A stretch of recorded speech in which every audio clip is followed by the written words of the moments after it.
ஆசிரியர்கள் அனைவருக்கும் வணக்கம். செலெக்ஷன் லிஸ்ட் வெளியிட பறந்தது ஆணை, பள்ளிக்கல்வித்துறை அதிரடி உத்தரவு.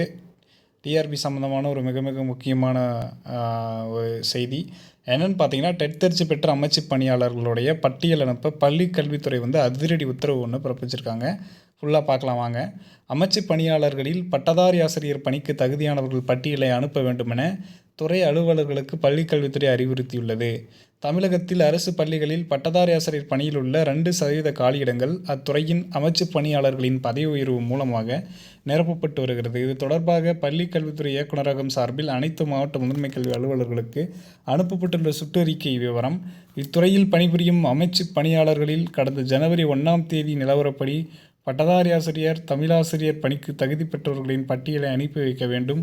அந்த பட்டியலில் இடம்பெறும் பணியாளர்கள் 2024 டிசம்பர் 31ஆம் தேதிக்குள் குறிப்பிட்ட பாடத்தில் இளநிலை பட்டமும் பிஎட் பட்டமும் படித்திருக்க வேண்டும்.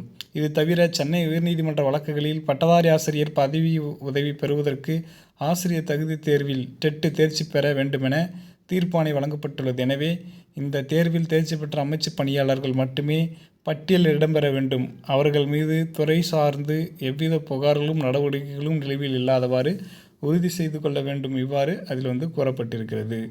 இது மாதிரியான டிஆர்பி மற்றும் பள்ளிக்கல்வித்துறை சம்பந்தமான உடனடி தகவல்கள் மற்றும் அப்டேட்களுக்கு நம்ம சேனலை சப்ஸ்கிரைப் பண்ணி பக்கத்தில் இருக்க பெல் ஐகானை கிளிக் பண்ணிக்கோங்க. அப்போ தான் எந்த அப்டேட்டையும் மிஸ் பண்ணாமல் பார்க்க முடியும். நன்றி.